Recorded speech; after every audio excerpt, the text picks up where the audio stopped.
Hey, how you doing? How you doing? How you doing? How you doing? I'm Latasha McDowell, your local real estate expert here in Tallahassee, Florida. How are you this evening? I'm a little late. No judgment. Single parenting moment today. Ooh, this hair is looking awful fluffy on the ends. Not a good look today. Hey, how are you? How was your day today?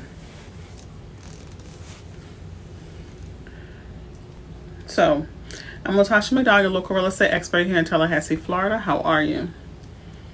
Typically, I'm usually on time at 8:30, but today, single parenting day. My husband's out of town, so it was just me and the crumb snatch. I had to get dinner together, so I'm late, but I'm here now. So, what we're going to talk about this evening is a variety of things. The main thing that we're going to talk about, of course, is always improving your credit score. Why do we need to improve our credit score? Because I'm a realtor, so I want you to buy a house. But in order for you to purchase a home, I have to tell you what you need to do to get your credit score together to purchase a house. Y'all, this red lipstick is killing me. I feel like a streetwalker with this red lipstick tonight. Anywho, so anytime you have a question, feel free to pop the question in, and I will do my very best to answer your question. But let's start off with the basics. Here are the basics. Your address is about to change. That's it, period. If you're here with me, you're wanting to become a homeowner, you follow me, you follow the instructions that I provide to you, and your address will change. Period, point blank. There is no sugarcoating it. There's no trying to make myself sound great or anything of that nature. But if you follow the tips and tricks that I give you, your address will change. So let's start off with the first thing. Realizing that you're here, so you need pen and paper, because I'm going to give you a bunch of websites. I'm going to give you a bunch of information, and I'm going to give you a homework assignment that you need to do in order to get to your next step so you can get closer to home ownership. Not only do I talk about being a homeowner, but I also want you to understand that when you purchase real estate, you become a real estate investor. So I'm not big on teaching you to go out and purchase, as a first-time home buyer, a single-family home. No, I'm going to always advocate for you to go ahead and purchase multiple properties. My credit score is 580, but my realtor says get it higher. Can you tell me why? Okay, the reason why you can't see me, Chief. Not Chief, Chef. What you mean you can't? Christina, what you talking about you can't see me? I'm right. Can you see me now? Can you see me now? Y'all, with this hair and this red lipstick, I feel like Michael Jackson and Remember the Time. But anywho, so this is why. The minimum credit score to qualify for FHA, VA, USDA. The minimum credit score to qualify for FHA, USDA, VA, and FHA loans, that's the FHA loan twice, is because the minimum credit score is 580. That's the minimum, right? But because of the pandemic, most banks are looking for your credit score to be at 620, between 620 and 640. So the higher your credit score, the lower your interest. So that's why your realtor is telling you to pop it up some. Can you get financing at 580? You probably can. However, you're going to pay out the yin yang when it comes down to the interest rate. So that's why she's telling you to get it higher. So if you want to know a quick way to pop up your credit score, if you're paying, you're welcome, babes. If you're paying rent, add your rent to your credit bureau report. You can add your rent, you can add your utilities, you can add your cable, your internet, and your cell phone bills, right? Get credit for the things that you're paying on time. This is called alternative credit. One of the websites that I use for alternative credit is PRBC. See, I told you to bring pen and paper. It's P as in Paul, R as in Rand, B as in boy, C as in cat. PRBC. Okay? When you get with PRBC and you upload your information, then usually, as a safety net, I always say it takes about 30 days for it to update, because all creditors report once a month. But a lot of people here on TikTok, did y'all see that? Yeah, okay. A lot of people here on TikTok have been reporting to me that their score improves in about 2 weeks. And they've gone up from like 40 points in the first 2 weeks, and then they could go up as high as 100 points, if not higher. It all depends upon how long of a time frame that you actually put the information there for. So like if you've been paying your rent on time for 3 years and you go ahead and you get with them and you say, hey, I need you to report my rent, because they're going to verify with your landlord. But I need you to report my rent for the last 3 years. 3 years of on-time payments. You know, sugar, I was with my sister today. I'm sorry, 3 years of on-time payments. Imagine that increasing your credit score. So I was with my sister today, right? And we were working on it, and we were working on it for my nephews, right? I have other nephews besides Justin. I have a total of 1, 2, 3, 4, 5 that live here. So we were working on it, and we were having the damnedest time uploading Verizon. I don't know why. And she was chatting with someone. And so I had came on earlier to ask if anybody else was having this issue.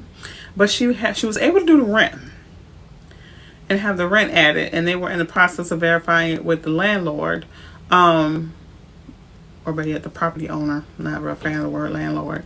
But she was having a hard time uploading Verizon, which is a cell phone. So you couldn't load Straight Talk. So I don't know what the issue is. So I think for what I need to do is tomorrow, I think I need to personally reach out and say, you know, hey, I got these thousands of people trying to use your service, but they're having difficulties. So if you could provide me some insight, that would be great. And if not, then maybe we need to find another vendor. Because they don't pay me to promote them. They don't.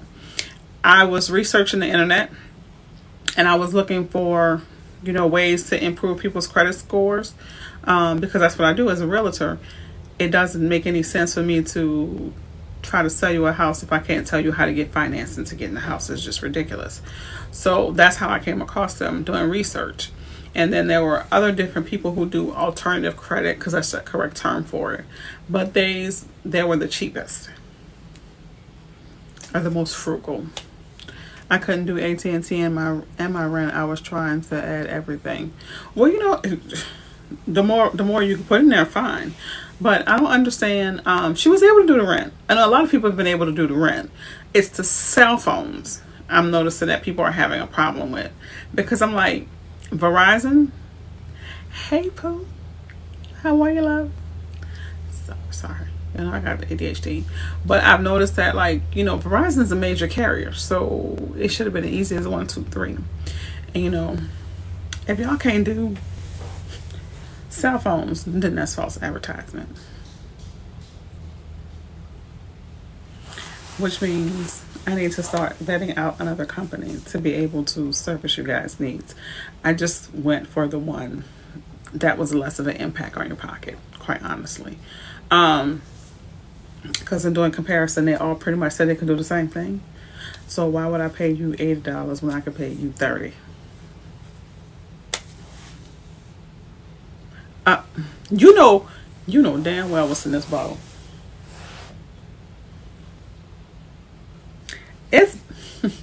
It's been this kind of day, ladies and gentlemen. This kind of day. It was the kind of day where I've had to deliver some bad news. Not really deliver. I had to have clients have some bad news.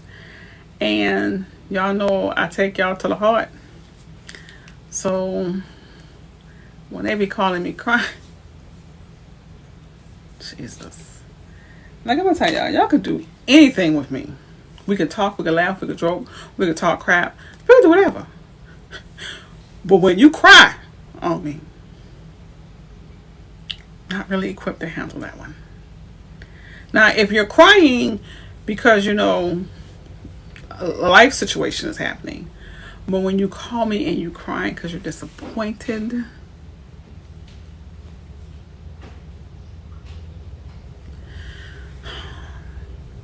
and then I'm trying to teach you the silver lining, to tell you the silver lining, it's kind of hard for me. Your score is 637 on TransUnion, but we had a bankruptcy which was dismissed. So 2 years will be 2 years in September. So why are you okay? I had to fix how I was going to phrase that. So if it's 2 years in September, are you waiting till September? Because you know, in case you did not know, let everybody be made aware. The law in regards to bankruptcy regulates the amount of time it can stay on as far as the 7 to 10 years. Meaning it regulates the maximum amount of time. Yeah. Okay. I'm getting. Hold your horses. But it does not regulate how long it has to stay on there. Like it doesn't say it has to stay on there a minimum of 7 years. No, it says it has to stay on there a maximum of 7 years. So what you're going to do, poo-poo, you're going to dispute it to get it off your credit bureau report. Made it sound easy, huh? No, it's not an easy task, but it's a doable task. So this is what you would do. We're going to pause this for a second. So for those who are having the issue of bankruptcy, or know someone who's having the issue of bankruptcy and feel like it's holding them hostage, the whole point of bankruptcy is for you to, okay, I've made these errors. I'm going to suffer. I'm going to be penalized. I'm going to walk around with the scarlet letter A on my chest. But it doesn't mean you have to stay that way. Okay? So, let's go. This is how we challenge a bankruptcy. Pen and paper, boys and girls, everybody ready? Let's go. Number one, what we're going to do is we're going to find out who's providing that information to the credit bureaus. Equifax, Treasury, and Experian does not. This is general information. Equifax, Treasury, and Experian, they do not do the investigations when you're disputing information. What they do is contact a third party, which is called third party credit bureaus, and they ask them to verify the information. One moment. Joy, did you check the chicken? I'm getting it right now. No, did you check it? Make sure it's cooked. I'll be about to have salmonella, y'all. It's cooked and I'm fixing my food right now. Okay, I'm making sure that you wasn't eating no raw chicken, that's all. No. Okay. Bless your heart. So, we're going to go to the third-party credit bureaus. Okay? So, Tasha, who's the third-party credit bureaus? What do they do? Oh, you didn't know that. Okay. Tasha, what's the third-party credit bureaus? What do they do? They are actually the people who are out there collecting your information and selling it to Equifax, Treasury, and Experian. Right? There's a market for this. So they're making money by reporting the things you've done negatively and the things you've done positively. Mostly negatively. So, what they do is, they're the ones who get the information out of your public records. So your job, in order to dispute them, is to find the error. Look through your bankruptcy files. Look to see, is my name spelled correctly on all this? Is the address correct? Is my date of birth correct? Is some pages, are they reflecting my social security number and some pages that they're not? Because there's violations. Someone always messes up somewhere. You just got to catch them in the mess up. Now, here's where third-party credit bureaus come into play. In the meantime, while you're doing your due diligence on that end, you're going to request a report from the third-party credit bureaus. I'll tell you who they are in a second. So you're going to request a report from the third-party credit bureaus, and this is a standard practice if you're disputing anything, ladies and gentlemen, just not for bankruptcies. Standard practice. You're going to request a report from the third-party credit bureaus. Once you get it, the first thing you're going to do is you're going to freeze that puppy. You're going to put a security freeze on it. First thing. Out the gate. Okay? You can go to their websites. You can request the reports. If you're able to validate who you are, then the reports will come. They'll be downloadable right then and there. Otherwise, they'll have to send it to you in the mail once you're able to validate who you are. So, when it comes on to bankruptcies, for example, it's not just one third-party credit bureau that's reporting it. It's 1, 2, 3 different ones. So you can't just request it from one and freeze one, and you can't request it from just two and still need the other out there. You have to cover all your bases. Okay? This is also when you're disputing anything else. You have to cover all your bases. You have to make sure that whomever the third-party credit bureaus are, whether reflecting the information, because two may be doing the same thing. Two may be doing housing information. Like there's two different systems that do like banking information. If you have a bank that went negative here and a bank that went negative there, they both may not report to check systems. They may report to check systems in another organization. So you have to cover all of your bases when you're disputing things. Okay? You may be disputing something like a charge off or collection for a bad debt. You can't just dispute it with Joe and not dispute it with Curly, Larry, and Mo. It has to be across the board, because once you dispute it across the board and you freeze all those reports, when you get ready to dispute it with Equifax, TransUnion, and Experian, they won't be able to validate it because you close the report, so nothing's going to come back. So, but when it comes out of bankruptcy, you have to be very meticulous. You have to comb through your records, okay? And when you're sending them the dispute letters, because you're going to send one to the judge, the public defender, whoever's office, you're going to send it to them, and you're going to say that there was error. You need to identify the error. You can't just say, "Oh, you made a mistake on my file. Go ahead and correct it." But because you made this mistake, then you got to delete it. What mistake we made? Because if you tell me I made a mistake and I'm looking at my own file, it looks perfect to me. But when a third party reviewer gets it, they're going to find the error. But when I look at it for the first time, it's like when you're writing something. When you read it after you wrote it, you're putting all the articles and conjunctions in the sentence that you may not have wrote. So that's why it's always good to get someone else to read it, right? Another set of eyes. So you need to be able to point out to them exactly what the error is, and that error that you're just going to dispute. So I said the third party credit bureaus. There are 3 that does bankruptcies. ARS, LexisNexis, SageStream, and AR. Either SageStream and LexisNexis or SageStream and ARS. One of them combined, but still go to them separately.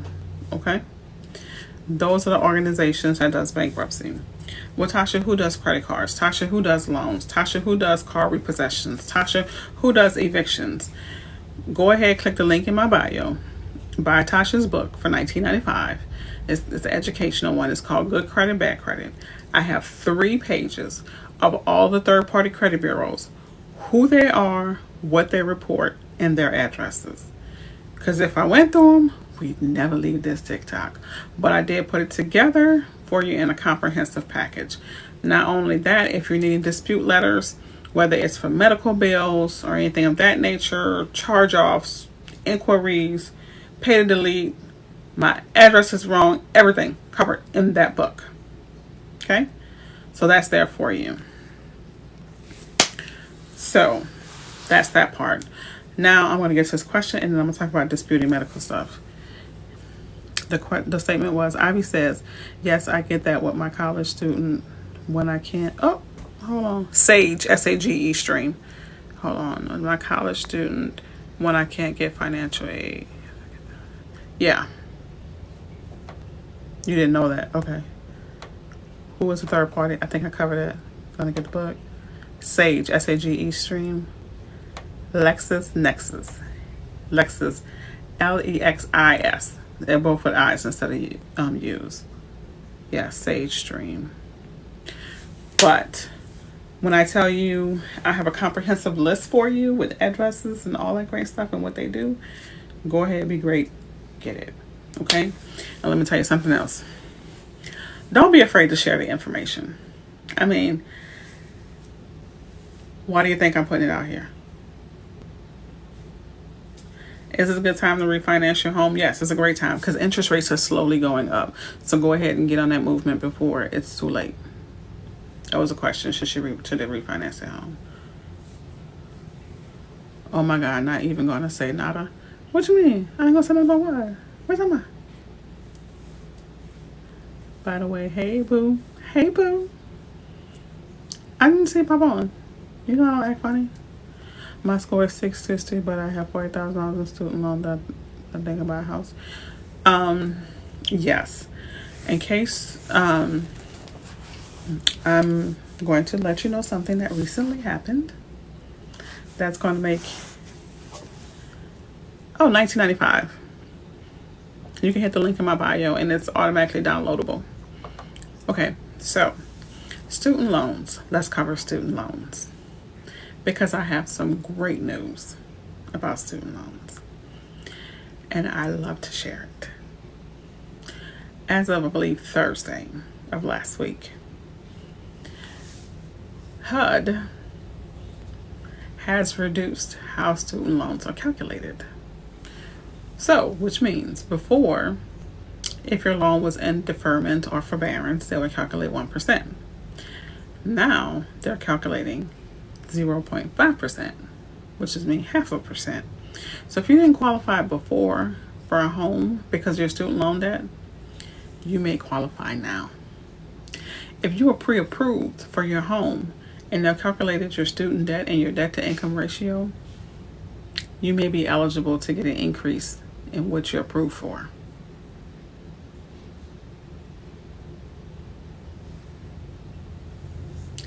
Not sure if you guys were aware, but this is breaking news. So, if you weren't aware and you've gotten your pre-approval, I need you to go back to the well, honey.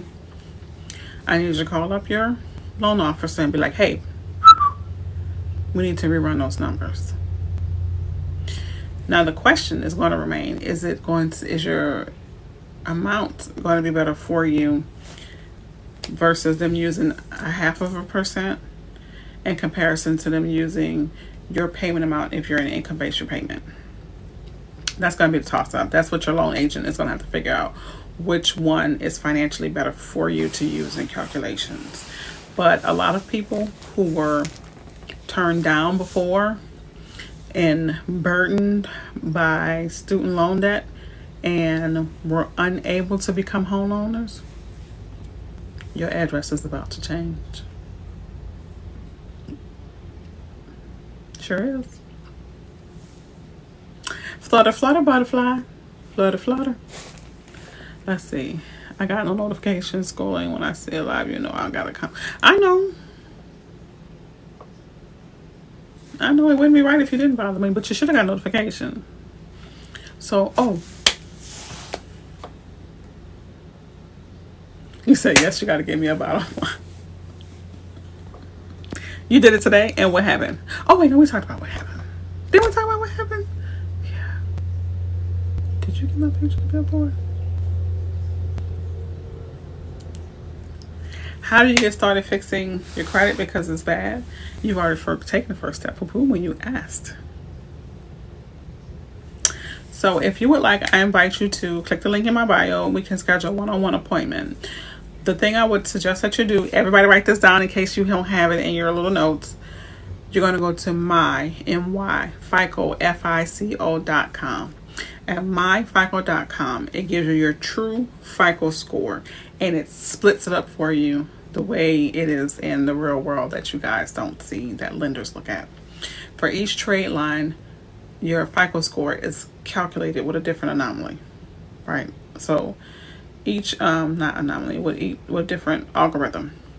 So when you use my FICO, it's going to give you your overall score. It's going to break it down for your score for mortgages.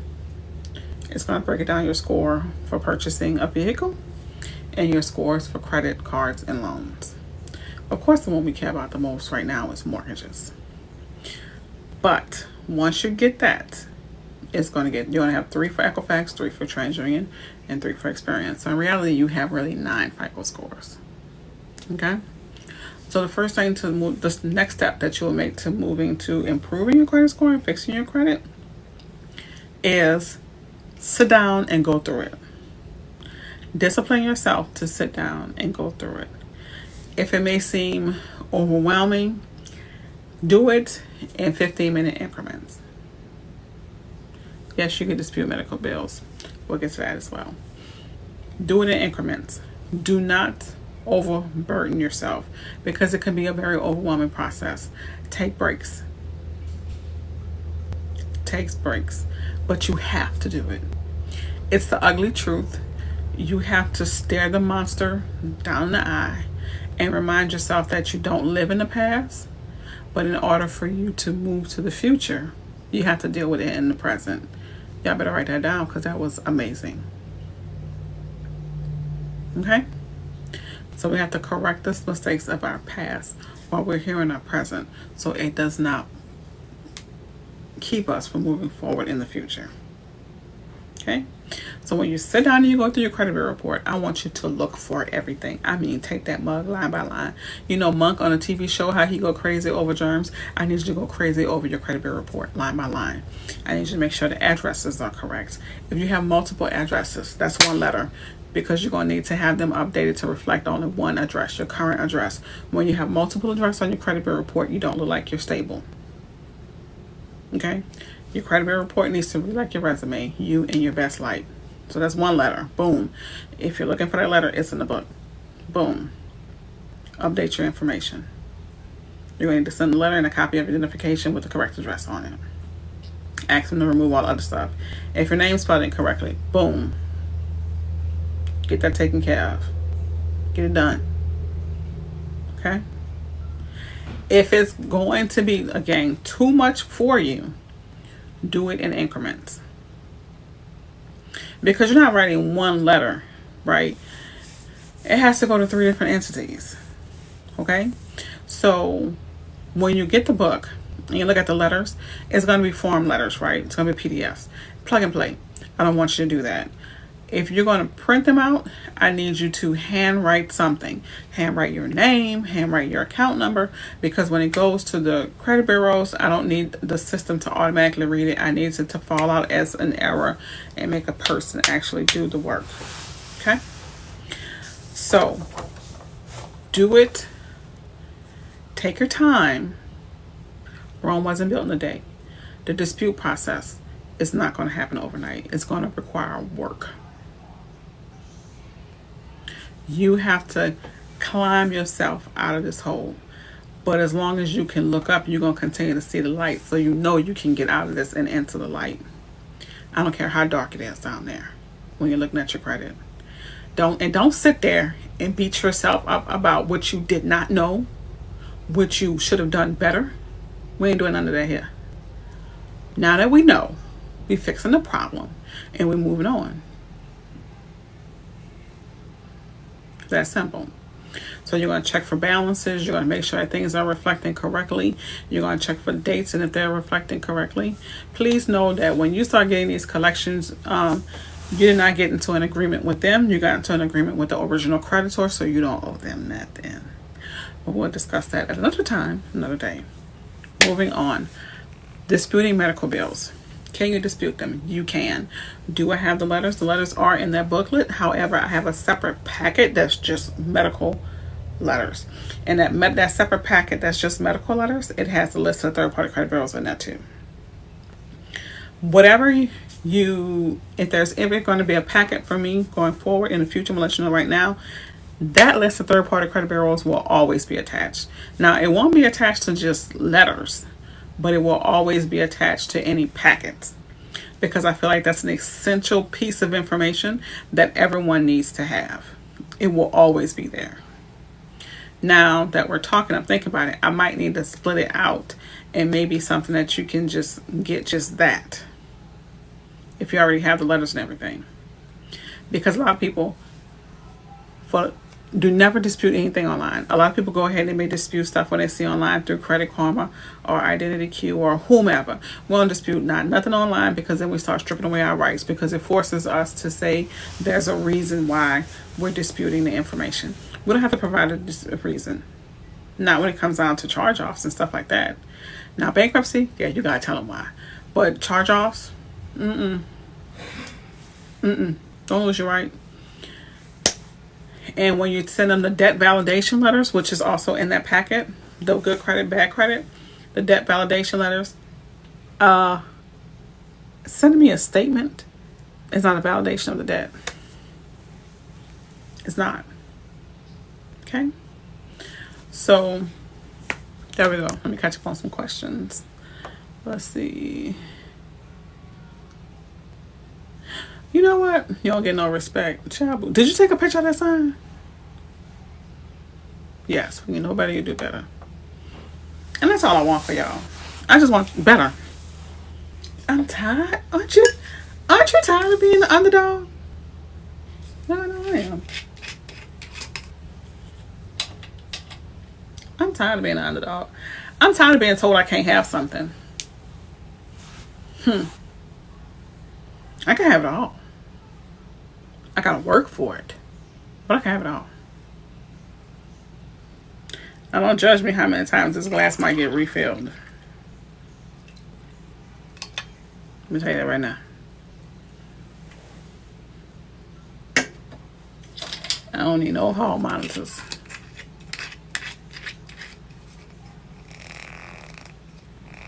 You should be, the question is, I've been out of my bankruptcy chapter. You should be working on reestablishing your credit. In all seriousness, you should. This is the time. Child, look. I thought Dream was going to spend the night at my sister's house. I was going to give me a steak and potatoes and some broccoli and my wine and be great. But he decided he wanted to come home. Parenting.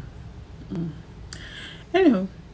But honestly, I co-signed with my sister a long time ago on the small student loan. How do I go about that? All right, we'll take care of that in a sec. So, hey, Erica.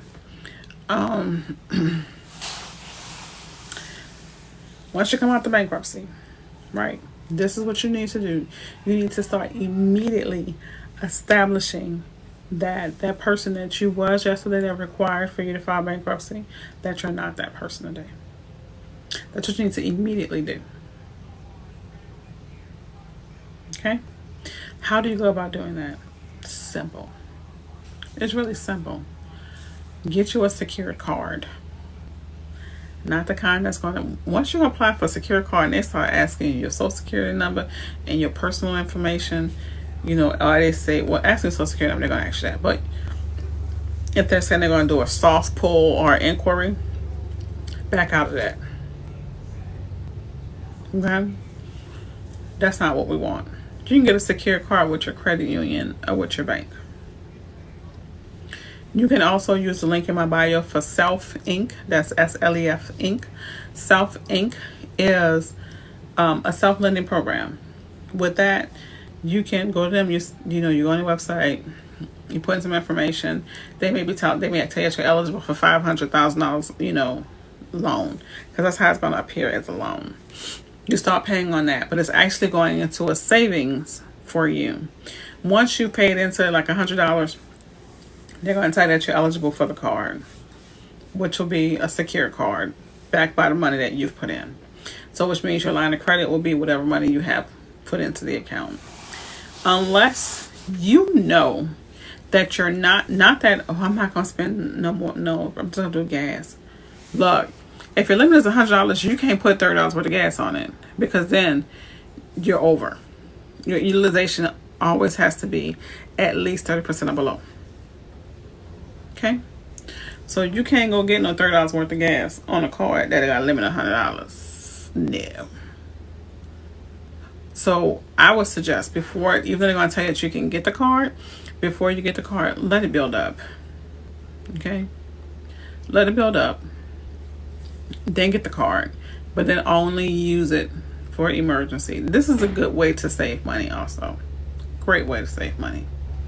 But it's going to appear on your credit bureau report as if you're paying on a loan. And if you switch it to the secure card, what it looks like, you have a credit card with that amount of line of credit that you're paying on. So that link is in my bio for Self, SELF Inc. INC. I have them. I use them. Okay. In order to find out so much about credit, I had to learn it somewhere. Which means my little shopping habit got me in a whole lot of situations when I was in college. Then when I got out of college and I fixed it, not having learned a lesson, I fell back in the hole again. So I had to dig myself back out. Luckily, the first time I learned the tools to be able to dig myself out. Which is why I make you all do stuff yourself. Because if you fall unexpectedly, like if something happens, so you lose your job or your primary income and you don't have any passive income coming in, then knowing how to fix your credit is going to be a skill that you need. Better yet, knowing how not to get in these situations is going to be a skill that you need. Right?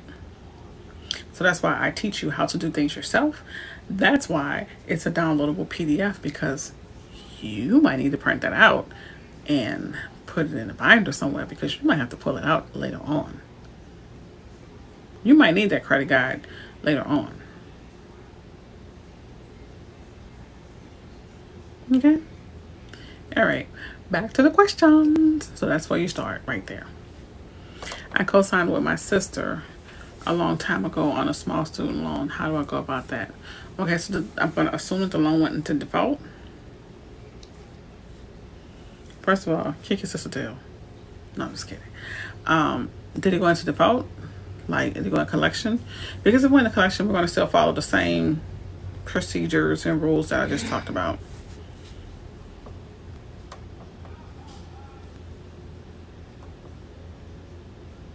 Oh, she never paid it off.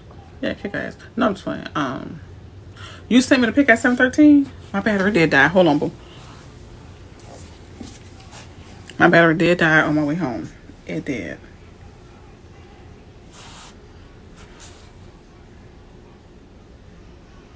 What we're talking about is one of my closest friends is also my mentor. And we have a little healthy competition going on. And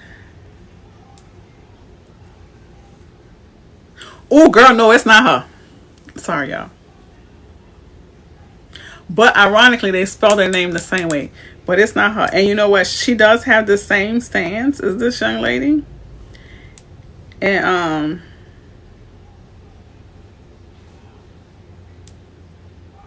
yeah. You saved her life, boo. It ain't her. Okay, so here's the story that we were talking about. My best friend and I, she's my, what's that side again? PRBC. P as in Paul, R as in Rand, B as in boy, C as in cat.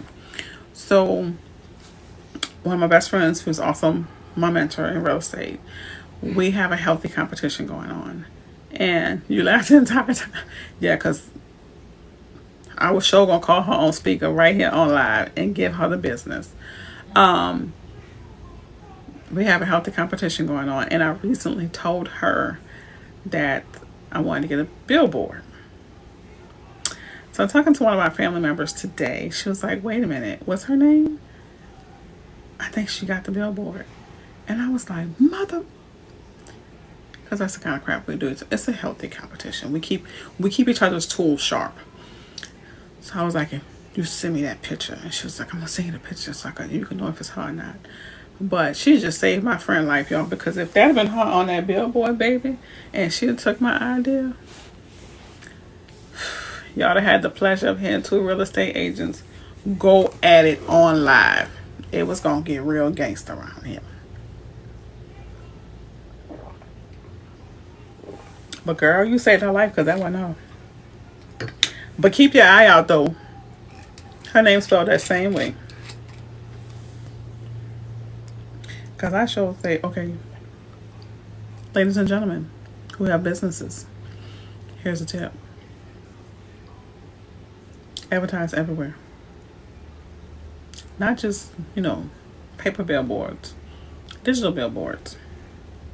People have to find you. Get with someone who can help you with search engine optimization. Especially if you have a business and you want to use that business, because, you can get up to $250,000 in business credit, which is completely separate from your personal credit. So if you want to get some business credit and purchase property, well, people have to know you exist. So, any other questions about credit?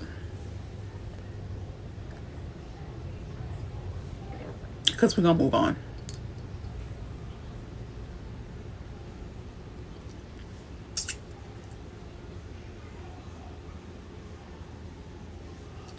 You see, Bori? That's why nobody acknowledged you when you came in the room right there.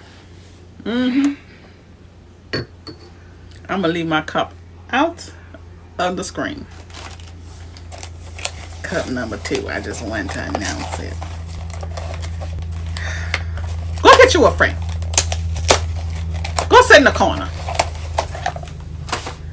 You on timeout. Where can I get a small business loan to start?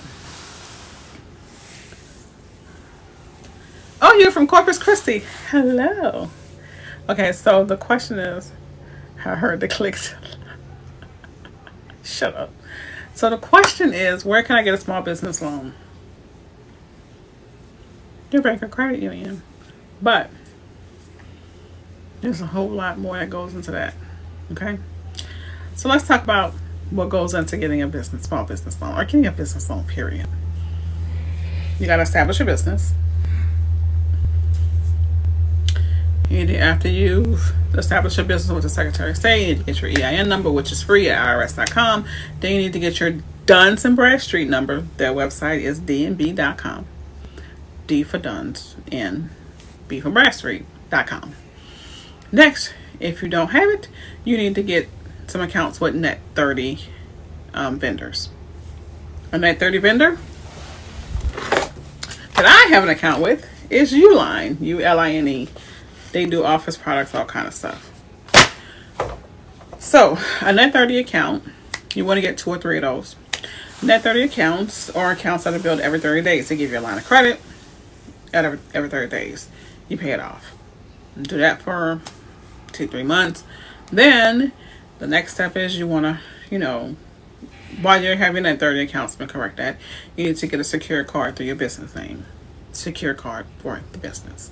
Okay? So, while you got all that going on, you're making payments, starting payment history.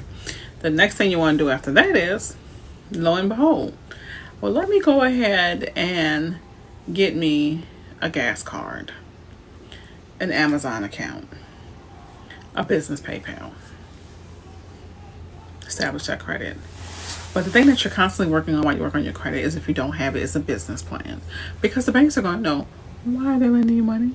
What's the purpose? It's kind of like a Shark Tank moment. They're going to ask you your funding, what are you going to do with this funding? What do you project your sales to be? What are your current sales? So this is all stuff that you need to start working on and having it. Hey, husband. And having it available. Pumpkin is my husband. Hey, husband. He's saying hello, family. So that, okay? Once you have your business plan and you have a strong line of credit with other vendors, go ahead and take your little happy self down to the bank. Okay. Now, also make sure you check the SBA website and also Google grant funding for whatever type of business you have. Oh, he said, oh boy, trouble is online.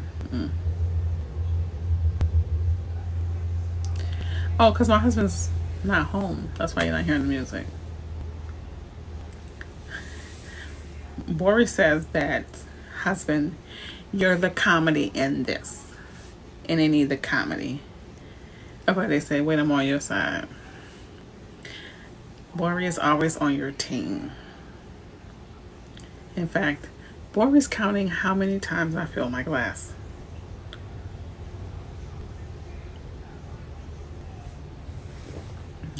I know you're 5 hours away. He's fishing. He caught a big red fish that he had to give back today. How long does it normally take to get approved for a house? The honest answer is, if all your stuff, let's clarify this question. Do you mean from the moment that you apply for a mortgage, or the whole process from credit from beginning to end? If you're talking about once you apply for a mortgage, I would say 2 to 4 days max. You should hear something back. If you don't hear something back, that means you need to look for another mortgage company. Oh, the whole process.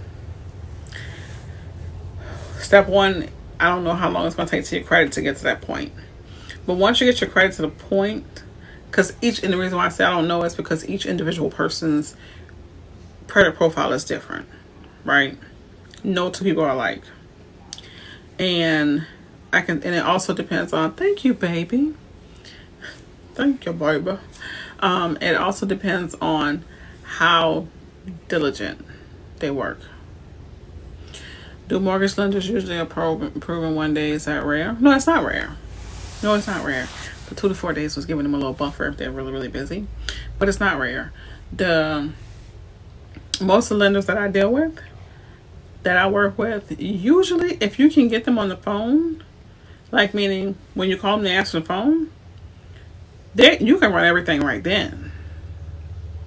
Is it easier for a couple? It's going to depend upon what the couple's income to debt ratio is, because they're going to look at it individually and they're going to put you together.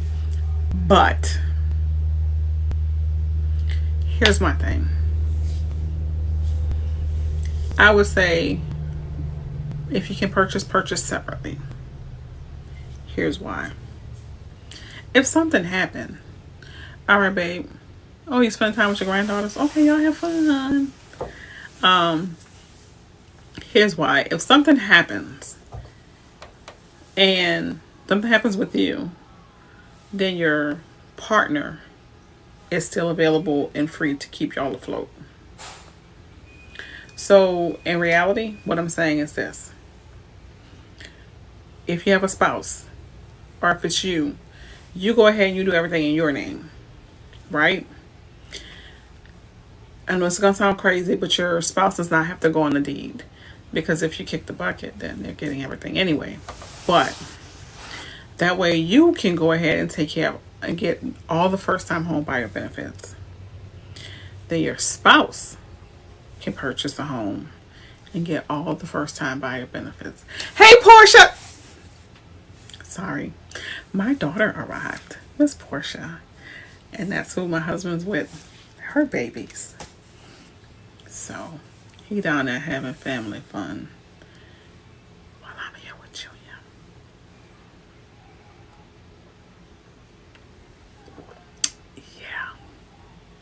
Yeah. No shade.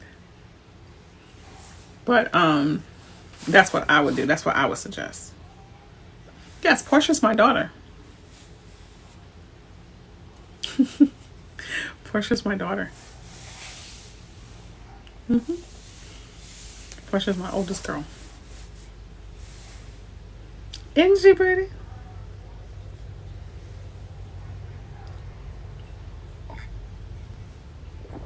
You're welcome, boo. Oh, I love y'all more. I love y'all more. Next time, take your damn little brother too. Although, it was only your son. Okay. The Crumb Snatcher, tech support.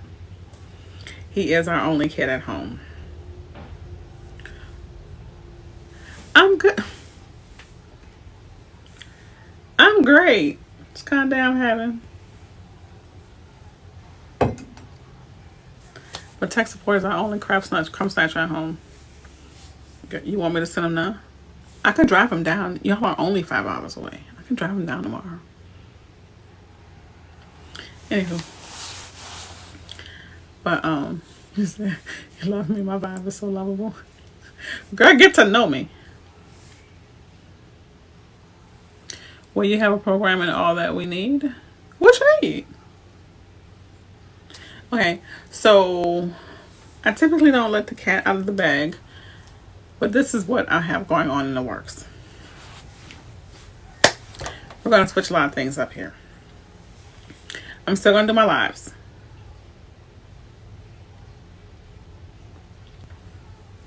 Oh, wait, hold on, y'all. So they do the new amount. Okay, so side note, I'm going to tell you about my new lives. Oh, thank you. So I'm going to tell you about what we're talking about. She said, I'm waiting for a new email from her loan officer with a new amount. So, okay, here's the scoop. She had gotten her pre-approval, right? Congratulations on that. So, the other day, I talked about how they changed the student loan criteria where they went from the 1% to the 5%. And I had told y'all to contact y'all loan officers if you had already been pre-approved, because you may qualify for more money when purchasing. Because she was frustrated. It was yesterday? Okay, damn. Okay, it was yesterday. Thank you, Pooh. Something I'm saying. I'm not screen man. Okay, anyway, so she took my advice, contacted her loan officer, and was like, hey, my realtor told me that there were some changes with the rules. So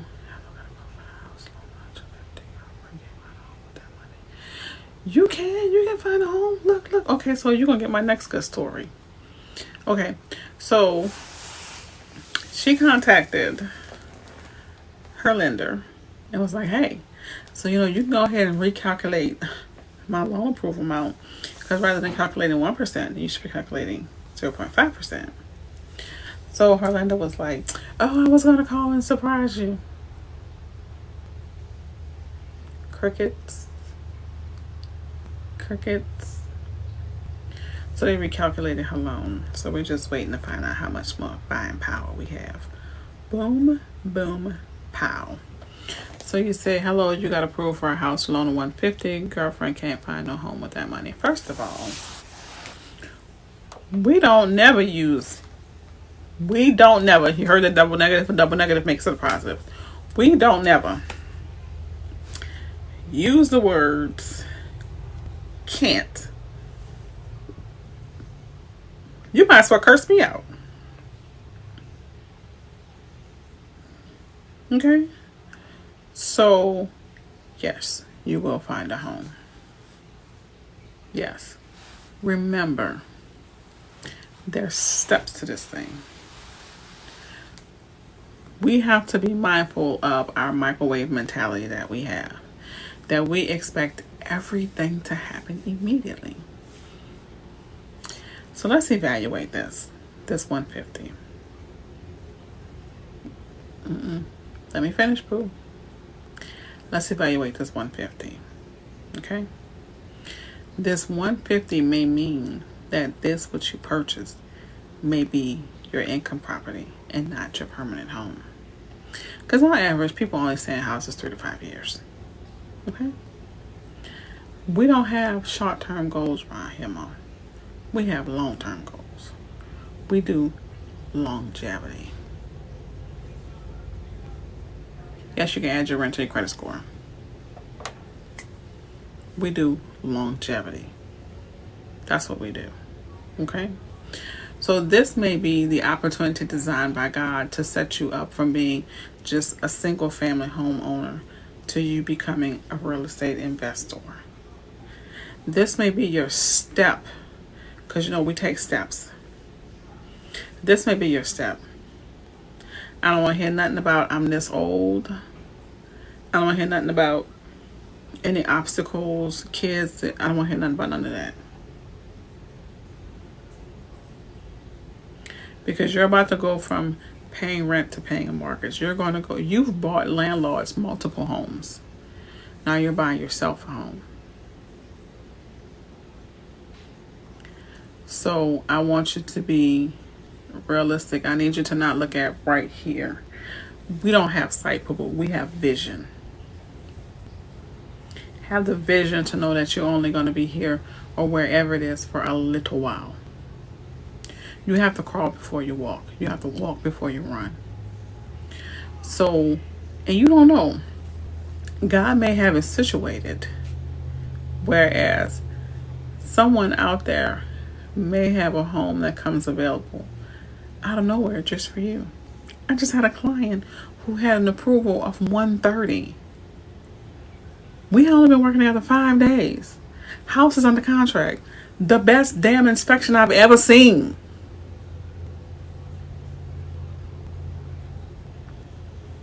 Nice ass townhome. Nice. And you know what the first thing he said? I only need to be here for a little while. This is a great real estate investment. I need you to have vision, Mom. Not sight. Vision. Longevity.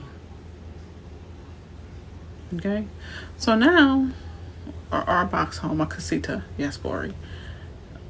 So now we're gonna go back to the credit score. Yes, you can add your rent to your credit score. You can add your rent, you can add your cell phone bill, you can add your cable, and you can add your utilities. It's called alternative credit.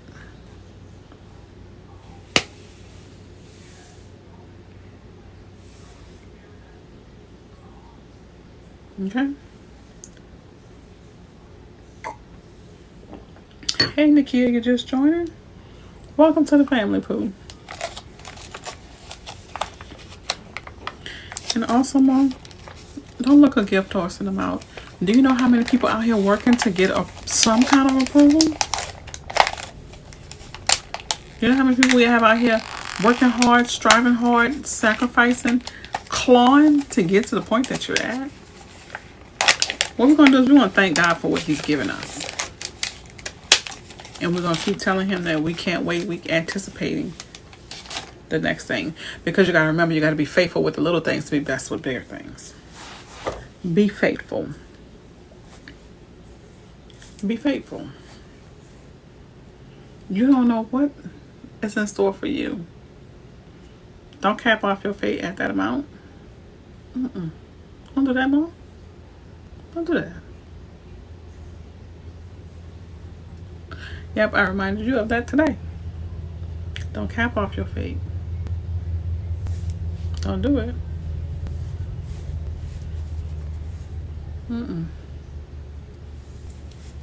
I'm afraid I won't get a big enough approval to move to Arizona. Sweetheart, we're going to take another word out the vocabulary that we don't use here. Afraid.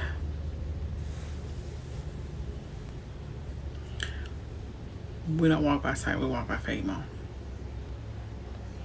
And let's just be devil's advocate. Let's say you want to move to Arizona and you don't get approved for the amount that you need. Let's be devil's advocate. Okay. So what do? Do you not move? Do you stand still? Go to prbc.com. P as in Paul, P as in Paul, R as in Rand, B as in boy, C as in cat. That's where you go to add your stuff. You add your rent, the alternative credit, your rent and stuff. But let's say you don't move. Are you going to not move because you couldn't get a big enough house? Or are you going to take that opportunity for a restart and say, okay, God's telling me not yet.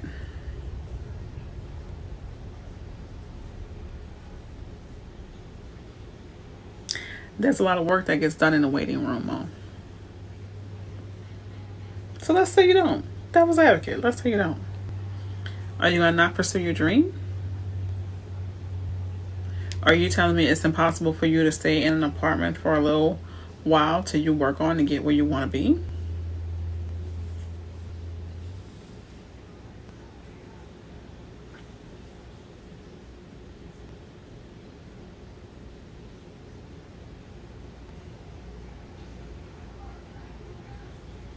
You gotta be patient. So hold on.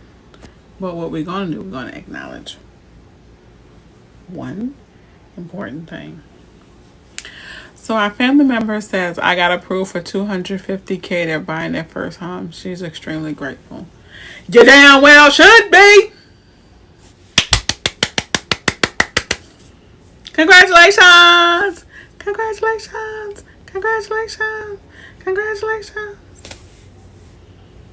Congratulations. Now don't come back crying next week talking about it's hard to find a house at your price point. Cause I'll get you together for that one too. So let's see the next statement. Took your advice that Wednesday, called them up and got amazing credit. You're going to be patient. Boom. Wait till the time is right. You don't know when it's right. You're welcome, babes. You don't know when it's right. Let me tell y'all. When you know a house is meant for you or anything is meant for you, you're going to feel it all up and down your bones. There won't be no denying it. Won't be any denying it. It'll be crystal clear. Crystal clear. So, okay, y'all, I'm late. I'm over time. So, let me tell you real quick the things that are coming out of the pipeline. So, in case you didn't know, I started school. I'm going to school for digital marketing, right? I am approved for a conventional home loan, but now I need to save about 20K. Is there any help? What you need to save 20K for? Isn't that an arduous process? It's based upon you. God is good all the time, and I appreciate you a lot. Oh, I appreciate you more, Pooh. Because you know what? When I get the opportunity to encourage you, you know who else I'm encouraging? It's really kind of selfish. So why do you need $20,000? For what? You don't qualify for no kind of down payment assistance? 20K? Is your second home or something? Why do you need 20K? NACA can't be trying, to be honest with you. Still work on your credit during the process. But why do you need 20K? Why?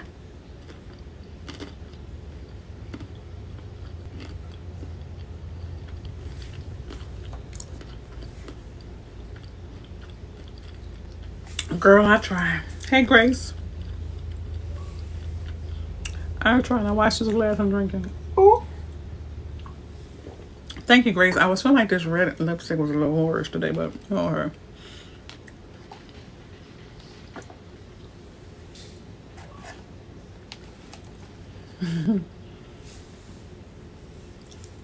Yeah, qualify for down payment. You want to know how? You want some? You want some of the wine or you want some of what I'm eating? Yes, you do need the patience of God with NACA, but you know what? Once you get approved by NACA, that's the best approval out there, believe it or not. Or call mom. Help. Go home. See? Okay. She just gave you the answer. You hear that? I did a TikTok on it. How you can use your 401k or the wine. Let me tell you something. When my husband found out it was my favorite, I liked it. He ordered me a case. He trying to send me to rehab, y'all. I'm just playing. You can borrow. Yes. Okay, I can explain the NACA for you. You can borrow against your 401k to use as your down payment or closing costs. You can withdraw also, but I don't want you to withdraw. I want you to borrow. When you withdraw it, you'll get charged a penalty, possibly. So it's better to borrow against it, and you're actually paying yourself back. Now, you need that, but you don't qualify for down payment assistance. So I'm going to borrow the money. Yeah, that's a good idea. But 20K? Damn.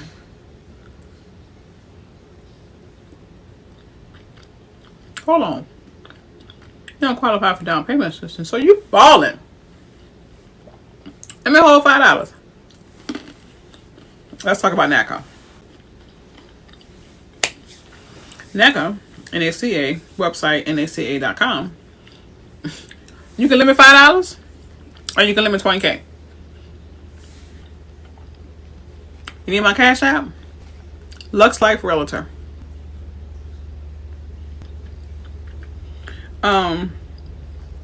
Yes, NACA can be slow, but that's all going to be depending upon where you're located in your office.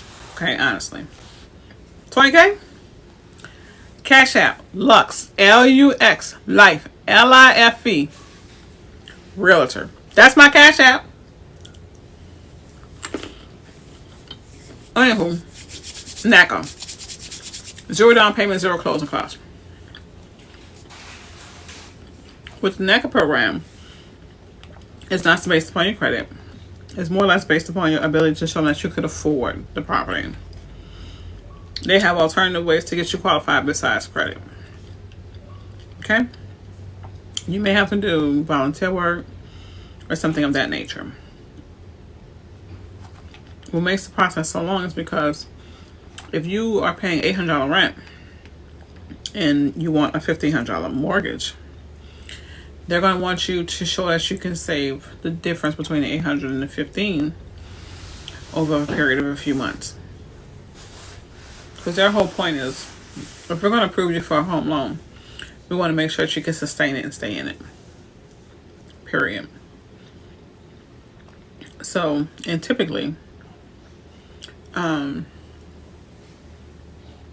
typically, 235, girl. Wait a minute, 235.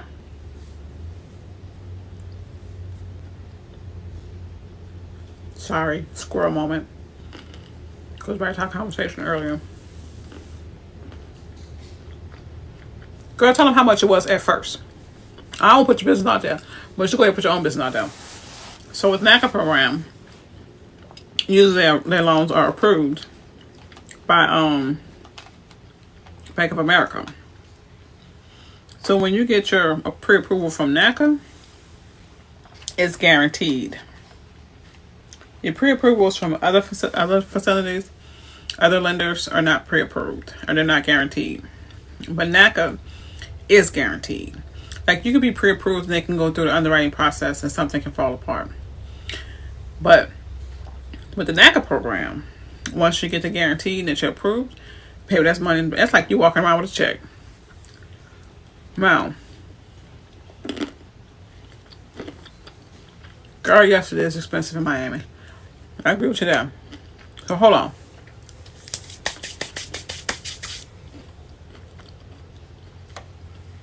Let's go over what our family member just told us. We talked earlier. Remember I was saying that she went contacted her loan officer and was like, look, hey, I need you to calculate my student loans different. Now we're going to tell this story a little further back. She was on here crying about the amount she was initially approved for. Come on, $800 in the house at this price point. Yeah, I did your voice like that. I sure did. And I'm doing it in front of God and everybody. So then she contacted her lender, was like, boom, you need to recalculate this at 0.5 versus 1%. So her approval amount initially was $200K. She just reported, y'all, it's not $235. And that's it.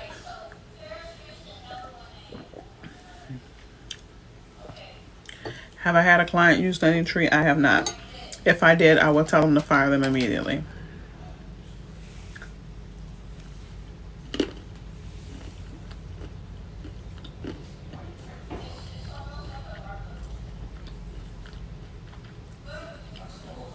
Yeah, she knows she better not spend it just because she had, because we done had that talk too.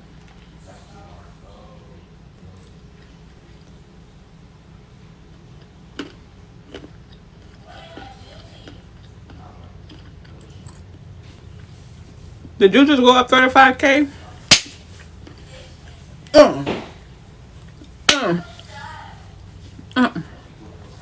Do y'all hear how loud my son listening, playing the game, talking with this little girl? There's people on the game. Hold on. Son, can you turn it down? Ma'am? Can you turn it down? We all need to hear the conversation. I'm back. 35K. What's the difference between a fixed and a flat rate?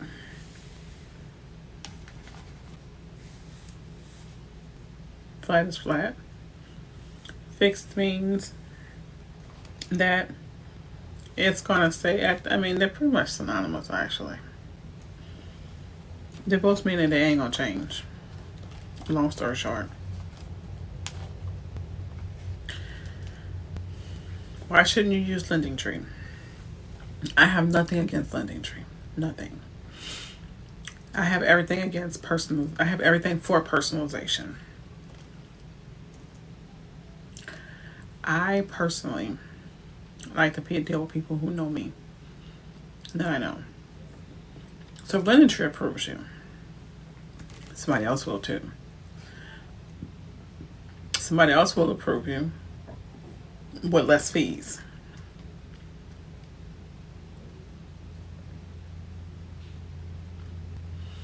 Remember, when you're looking for a lender,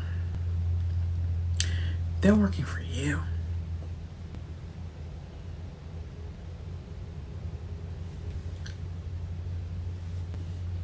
They're working for you. For you to shop around. Never apply to just one lender. Never. However, if they start using some words that don't even make no kind of sense, and when you start asking questions and you get it's time to dip. It's time to dip.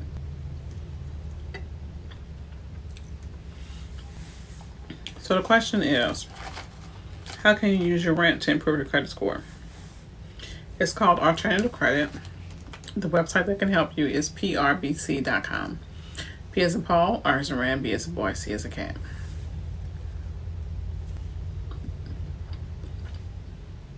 We're only applying with 3 lenders. And you're only gonna take a 3 if your credit is healthy and robust like it should be. Taking a 3 to 6 point hit ain't gonna make a big difference. Plus, they know that you're shopping for a home. Kind of like when you're buying a car. If you don't go to check in the hand, they run you through 1,000 credit lenders for you to get approved. But it doesn't make that big of an impact because it's all the same kind. You're applying for multiple lenders, drop your credit score. Okay. So you're only gonna do 3.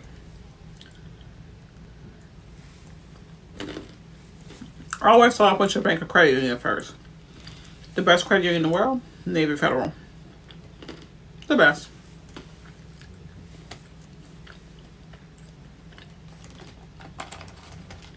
But if you rent it doesn't matter if it's student housing or not.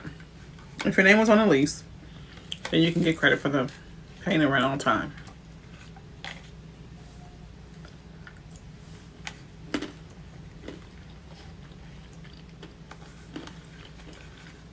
So,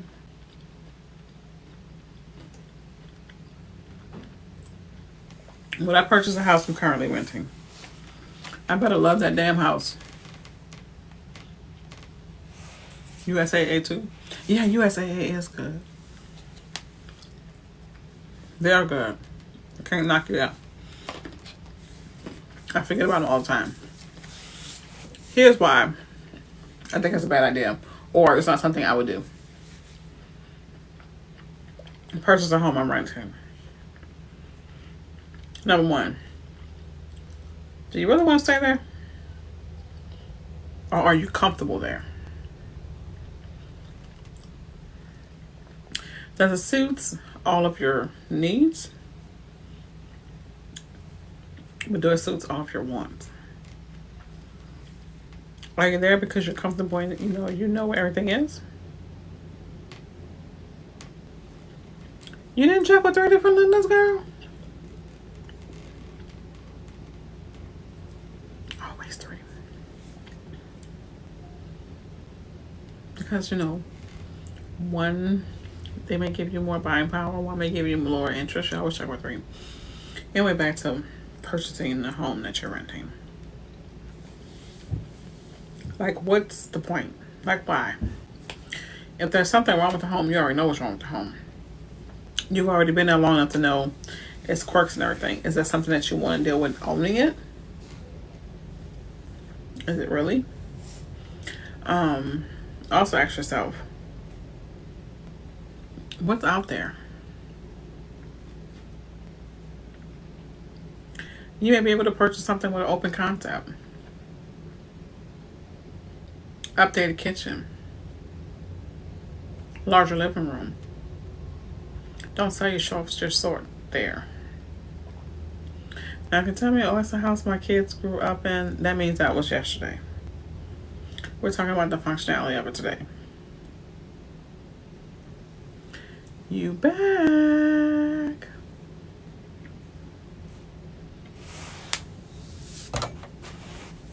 For me, I wouldn't. Just for me, I wouldn't. Because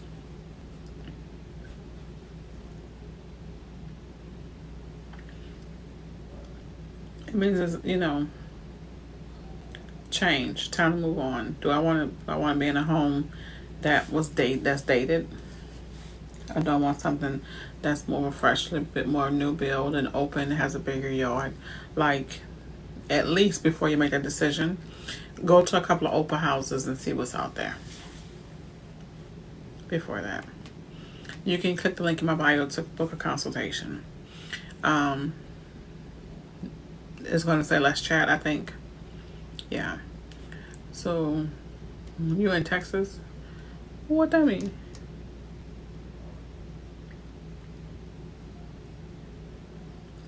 Freedom and equity, yes. So, I skipped the question. Let me go back. You comfortable? Okay, I can get with that. Said people are bidding $10,000 to $20,000 over the price of the home. That's true. It's happening. All the time. You know what that means? That wasn't the house for you. Cause let's just look at this.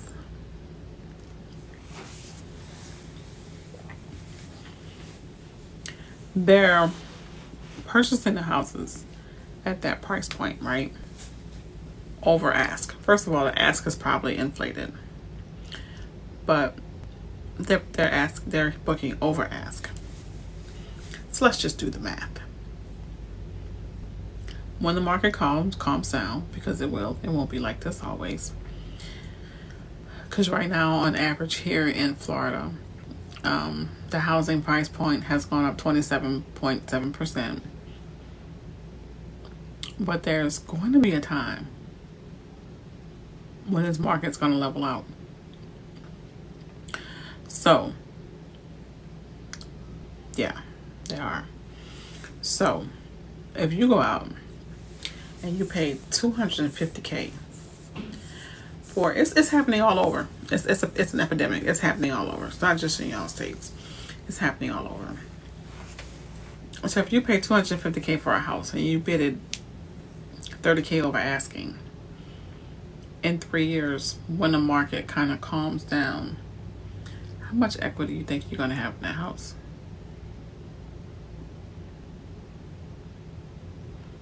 Do you think the property value is going to stay at that $250?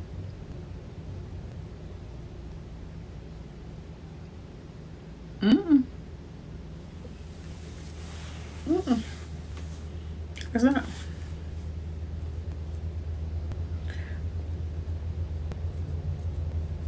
It's not. They're digging themselves in the hole. They're throwing cash in a hole. That's cray-cray.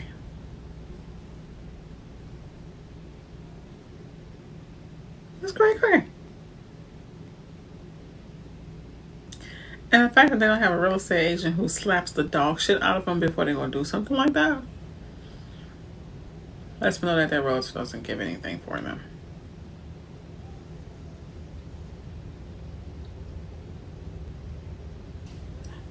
Foreclosed homes don't always get sold to contractors.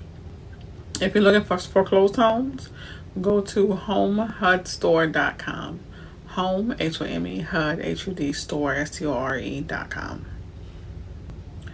Those homes on that website, if you have a FHA loan or any type of loan that you're approved for, you can go ahead and you can purchase one of those homes for $100 down. $100 down. HUDhomestore.com. Those are mostly homes that's been foreclosed on and repossessed. Won't always go to contractors. You just gotta know where to find them. HUD, H-U-D, home, H-O-M-E, store.com. Y'all, I'm past my time, so let's go ahead and wrap this up. If not a contractor, they won't cash for them and hardly never see the foreclosed homes list to sell. Because foreclosed homes, let me tell you how it goes. Y'all are accustomed to back in the day. I'm gonna repeat the website in a second. Y'all are accustomed to back in the day to seeing these big flashy signs that says foreclosed. That rarely happens. Here's why. Foreclosed homes are for sale by banks, right? At the bank, it's a bank, so they know if they give the home to an agent to sell for them, they're going to reap a profit. They'll get more of a profit having an agent sell the home than having a sign plugged across it on a website saying foreclosed. It would be better to foreclose on the home, contact an agent, and have an agent represent you in the sale. And you, as the home purchaser, as the buyer, you don't know it's bank owned. So that's how it goes. They typically nowadays get realtors to sell their homes. You won't see a big sign plastered across them saying foreclosed. That's rarely going to happen. And if it does happen, that means probably the house has a lot of damage. And usually it'll be saying foreclosed, and it'll say something like, it's going up for auction or whatever, and you can't go in to view it.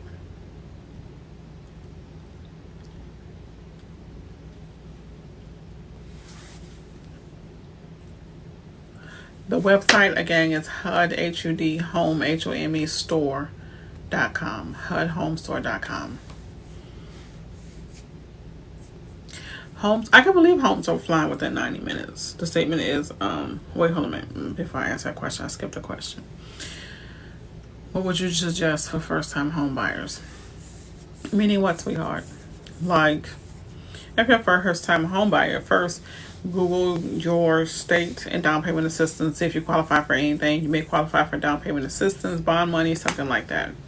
I always try to figure out the ways that's going to least impact your pocket. Secondly, get with a realtor, a good realtor, a savvy realtor. One that's not so much looking to line their pockets, but one that has your best interest at heart.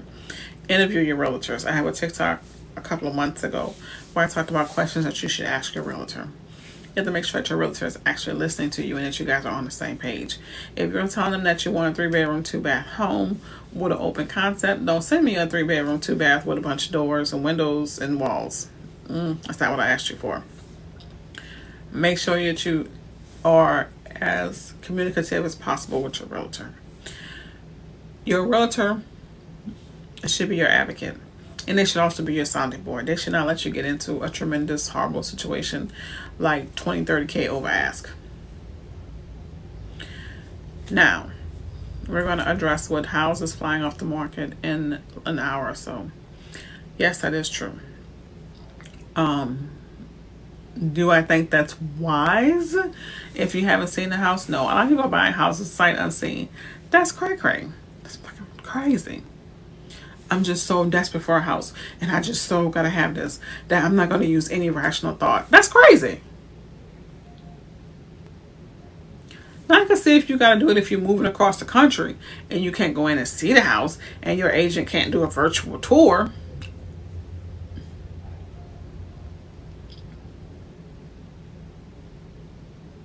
But that's crazy. That's crazy. That's cool, you. But what I do tell my clients is, because of this market, sweetheart, if you got to go home and sleep on it, you're not going to sleep in it. Because here's the first thing. I'm not about to waste your time or my time taking you to see something that I don't think you'll be interested in. Okay? If I'm representing you, then we're going to have a long discussion about what you want versus what you need.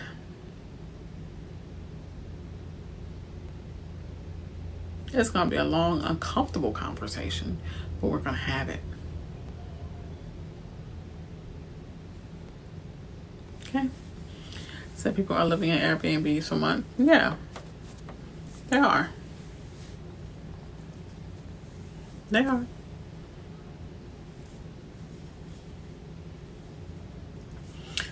You love my straightforward personality. It's like talking to a cousin. We family. Maybe when you clicked on this page, you became a family member. Okay.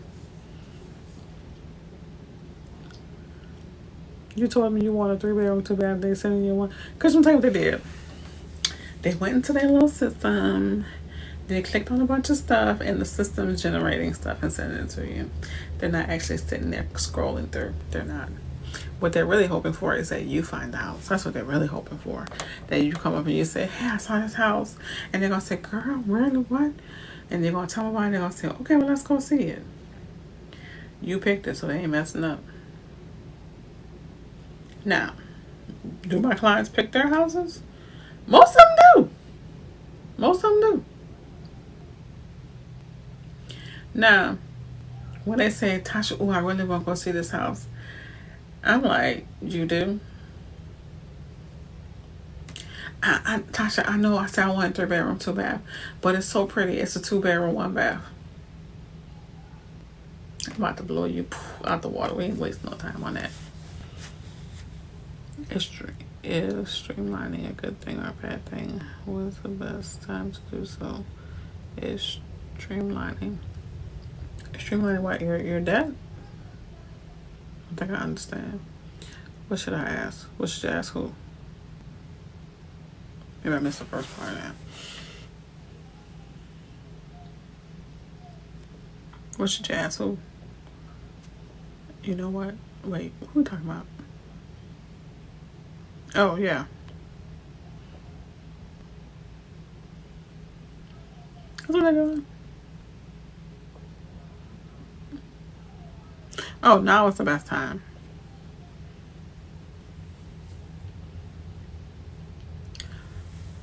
The realtor. The realtor. Yeah. That's why I can't say. That's why my husband needs to be here, because it's 10 o'clock. Good night, y'all. Good night. I'll see y'all tomorrow. Good to the night. I'll pop on during the day because Josh called me. It was an error. She's saying, what question should she ask the realtor? Oh, I did a TikTok on that. Okay. Question number 1 that you should ask, and this is going to be the last answer. Question number 1 that you should ask the realtor. You should ask them, I really don't care about the experience, because new realtors are eager to please. And they're asking everybody and their grandmother that's already seasoned on what they should do. But you should ask them, like, what's their communication skills? Meaning, how do they communicate? Like, as far as you to them. But you should ask them, like, what's their communication skills? Meaning, how do they communicate? Like, as far as you to them. How often should they check in? And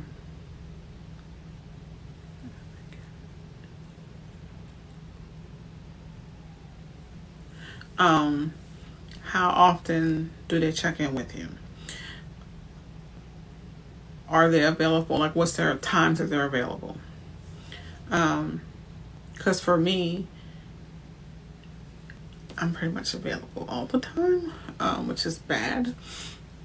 You should also ask them, what do they know about down payment assistance programs? What do they know about FHA, like different loan types? How familiar are they with the area? Do they have a relationship? Stay focused with your ads. So I was reading the comment. I'm sorry. But, how many homes do they particularly, like to show? And do they have a relationship with the lenders? And, what's going on with the market? Do they, when they get ready to show you the home, do they just pick a home? Or do they just, wait for you to do the lead and for you to do the legwork? Like, what's your method of communication is the biggest one for me, which is why I'm going back to it. Because I think it's absolutely horrible when you can only communicate with your realtor by text. Or if you call a realtor. Okay, can I answer that question tomorrow? Let's tip. Or when you call your realtor and the voicemail says that it's best to reach them via text. That's so impersonal. Y'all, I'm spending hundreds of thousands of dollars with y'all. Y'all better answer that damn phone when I call you. So those are the kind of questions that you want to ask the realtor. Communication is the biggest one, because I'm a big communicator and I like for my clients to talk to me, which I know I shouldn't, but I become emotionally invested in my clients getting the homes that they want, right? Because it's very important to me. Very important to me. I'm gonna let you know. I'm that realtor that's gonna text you, "Hey, babe. Hey, babe." Okay, my other daughter just popped in. That's Jalen McDowell. I'm Latasha McDowell. Portia was here earlier, Pooh. Portia's her older sister. And who? You ain't my stepdaughter. You is, maybe I ain't bear you for 9 months, but you is my child.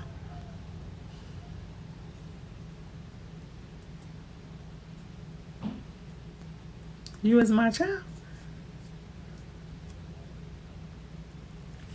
Julia, J on my live. Yeah. J on my live. What?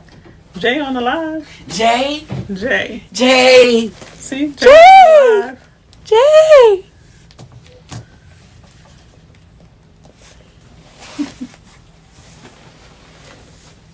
Son, can you close your mouth?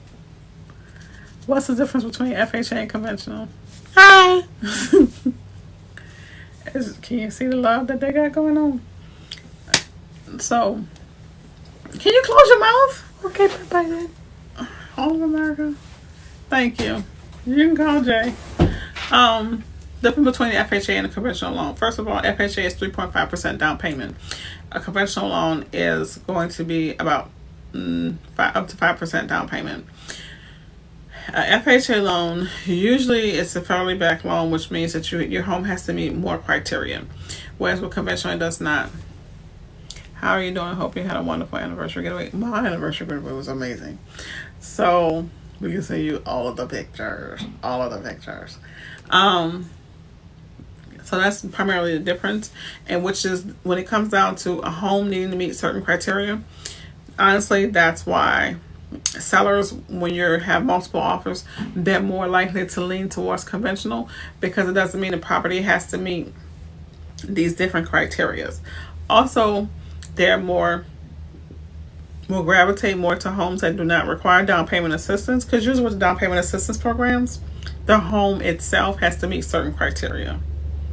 So that's the basic difference. Like conventional is much more lenient, and 5%. Now that's the general standard. So with FHA has different guidelines with the homes. Like you have to get an inspection. They're looking for there to be no wood destroying organisms, which you shouldn't anyway. They're looking for the house to meet certain inspection levels, and certain things that they're looking for with the 4-point inspections that you have to get when you're dealing with that type of loan. With a conventional, you don't have to. With a conventional, you can actually waive your right to inspect. With FHA, you cannot, because it's a government-backed loan, so the government has a certain criteria that the house has to meet. Typically, it's also harder for a person who's purchasing a condominium to use an FHA loan, unless the whole the whole entire condominium complex has to meet a certain criteria for FHA as a whole. How do you find a person who does inspections? Your realtor. Or you can Google it, but your realtor. Like, I use a particular inspector because I know that he about to crawl all up under everything. He ain't glossing over nothing, baby. He got that flashlight in the most uncomfortable places. He got his little thingy that tells him if there was ever any moisture detected. He all on the roof. If he can't see something, they back there cutting back trees. I mean, I love my inspector. Not only that, when I take a client, like, I know about how to sell a house. I don't know. I can't look at something and say, oh, that crack is a settlement issue versus that crack being a foundation issue. So when I go to show homes, I take with me my general contractor. So while I'm over there having my whole Vanna White moment, he all up in people's attics. He all on the roof. He checking the siding, insulation. He going through all that. And then he literally comes back while I'm still there with my client, and he will tell me, oh, because of mortgage insurance is high. Well, the mortgage insurance to be high. That makes sense. Anywho, he'll come back and he'll tell me if it's good or not. He out there, if you got a privacy fence, he's shaking that mug. He breaking tree branches to see if a tree is alive or dead. He out there doing all kinds of shit. But he's invaluable to me. Because I need him to tell me if this is a good deal. I need to know this at that moment. Because before I have my buyer put down escrow money on the house, and before we pay for an inspection, I can know that right then and there. If I need to tell my buyer, okay, you might love this, but it's not a good idea. Or if we need to go ahead and dig our feet in and stand 10 toes in it and try to get this house. When I bring him with me, I know that already. Because my intent is to save you, my buyer, money and time. In this market, those are things that we cannot just take for advantage. So you're going to know right then and there if it's good or if it's bad. He going to come back and he going to tell you this roof was put on this date. He's going to come back and he's going to tell you about the HVAC system. He's going to run water. He's going to tell you about the water pressure. He's going to be out there all at the water main, child. He'll just be everywhere. But I wouldn't trade him for anything in the world. Because that's something my buyer needs to know. Not after they've put thousands of dollars down in escrow. Not after they've paid hundreds of dollars for an inspection. We need to know that not in the beginning, but in the beginning. So that's how I roll. So if you see any of my TikToks when y'all see me like at a showing or something, and y'all see a little man walking in the background, that's him. He all up in the people business. But that's what I need him to be. So that's how, as a realtor, that's how I roll. If I could take my inspector with me everywhere I go, I would take him too. But he'd be busy. Because that's a lot of investment of time and money to find out that the house is pretty, but it's a pretty money pit. So with that being said, I'm going to bed, y'all. Okay? Talk to y'all tomorrow. TTFN. Smooches, smooches, smooches, smooches. I finished my second glass. Nope, a little more.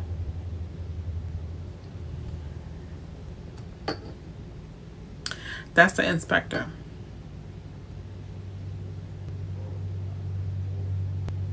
Y'all first time high buyers, do you reach? Huh? Good night. First time home buyers, do I reach? I don't know. Buenas noches. Don't do me like that for the fourth time. Bye.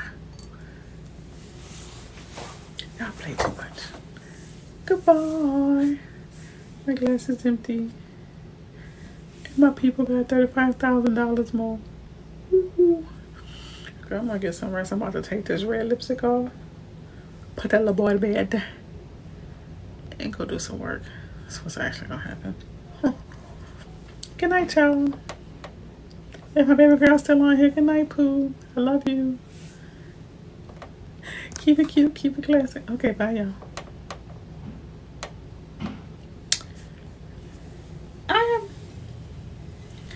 This bottle almost full. I'm not about to finish this bottle. I'm learning ish. I should have before. Better late than never, babe. Better late than never. All right. Good night, y'all. I told y'all stop beating yourself up for stuff you didn't know. All right. Bye.